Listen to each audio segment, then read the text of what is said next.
తెలుగుదేశం పార్టీకి ఊడిగం చేసే దాసిలాగా తయారైంది షర్మిల, వైఎస్ షర్మిల. పాపం రాజశేఖర రెడ్డి గారు ఎక్కడున్నాడో కానీ క్షోభిస్తుంటుంది రాజశేఖర రెడ్డి గారి ఆత్మ ఈరోజు షర్మిల గారిని చూస్తుంటే. తెలుగుదేశం తందానా అంటే ఈమె దానికి వంత పాడుతుంది. మొన్న పార్లమెంట్లో జరిగిన ఓటింగ్లో వైఎస్ఆర్సీపీ పార్టీ స్పష్టంగా చెప్పింది, మహిళా బిల్లుకి మద్దతు ఇస్తాం, అలాగే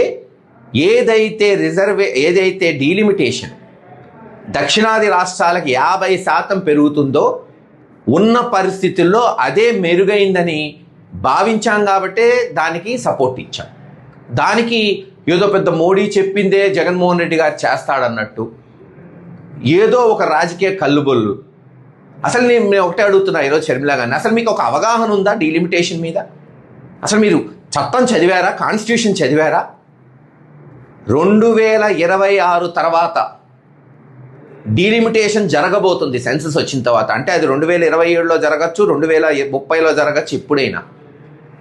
పాపులేషన్ సెన్సస్ ప్రకారం డీలిమిటేషన్ జరిగితే ఆంధ్రప్రదేశ్, తెలంగాణ, తమిళనాడు, కేరళ భారీగా నష్టపోబోతున్నాయి.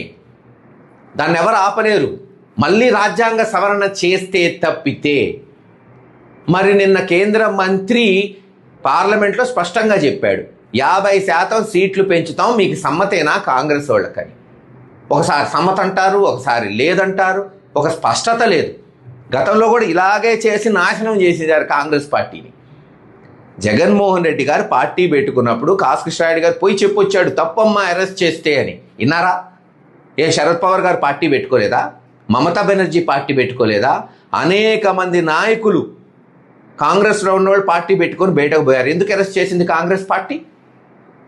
ఆంధ్ర రాష్ట్రాన్ని విడగొట్టద్దు, తెలుగోళ్ళు కలిసి ఉండాలి అని ఘోషిస్తే మరి ఆ రోజు ఇందిరాగాంధీ గారు అసెంబ్లీలో కాసు బ్రహ్మానందరెడ్డి గారికి మెజారిటీ ఉన్న ఆంధ్ర రాష్ట్రం, తెలంగాణ కలిసి ఉండాలని ఆయన ముఖ్యమంత్రి పదవికి రాజీనామా చేసి పివి నరసింహరావు గారు ముఖ్యమంత్రి అయ్యాడు, తెలంగాణ బిడ్డ. మళ్ళీ ఒక 20-30 సంవత్సరాలు కలిసి ఉన్నాం. మరి ఎవరి మాట వెనకుండా చీల్చింది కాంగ్రెస్ పార్టీ కదా? స్పెషల్ స్టేటస్ చట్టం చేస్తామంటే ఎవరైనా ఆపారా కాంగ్రెస్ పార్టీని ఆ రోజున? వాళ్ళు జైలా, ఇప్పుడేమో ఎందుకు జైలని అడుగుతారు. ఏదో ఒక పద్ధతి, సిద్ధాంతం ఉండాలిగా. ఇక షర్మిల గారి గురించి వద్దాం. ఓ రోజేమో తెలంగాణ పార్టీ పెట్టుకొని కేసీఆర్ని, రేవంత్ రెడ్డిని అమ్మనాబూతులు తిట్టింది. మళ్ళీ రేవంత్ రెడ్డి కాళ్ళు పట్టుకుంది, మళ్ళీ కాంగ్రెస్ పార్టీలోకి పోయింది, మళ్ళీ చంద్రబాబు నాయుడుతో కలిసింది. అసలు ఏంది ఓ పద్ధతి, పాడు, ఓ సిద్ధాంతం ఏమీ లేదు. ఏ ఎండకు ఆ గొడుగు.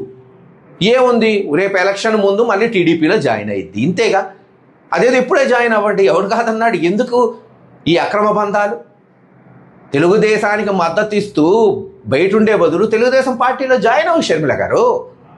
దీనికి ఏందో లేస్తే పొద్దున్న లేస్తే జగన్ గారిని విమర్శించటం, నేను ఇంతగా తప్పితే ఏముంది? ఈరోజు కూడా 50% సీట్లు మన రాష్ట్రంలో లేదు, చుట్టుపక్క తెలంగాణ, తమిళనాడు, కర్ణాటక, కేరళలో పెరుగుతాయనేది సమంజసం. మనం అది ఒప్పుకోకపోతే రేపు రాజ్యాంగబద్ధంగా జనాభా లెక్కల గనుక డీలిమిటేషన్ జరిగితే తీవ్రంగా నష్టపోబోతున్నాం. ఇవన్నీ తెలుసుకోకుండా ఏది పడితే అది మాట్లాడితే ఊరుకునేది లేదు.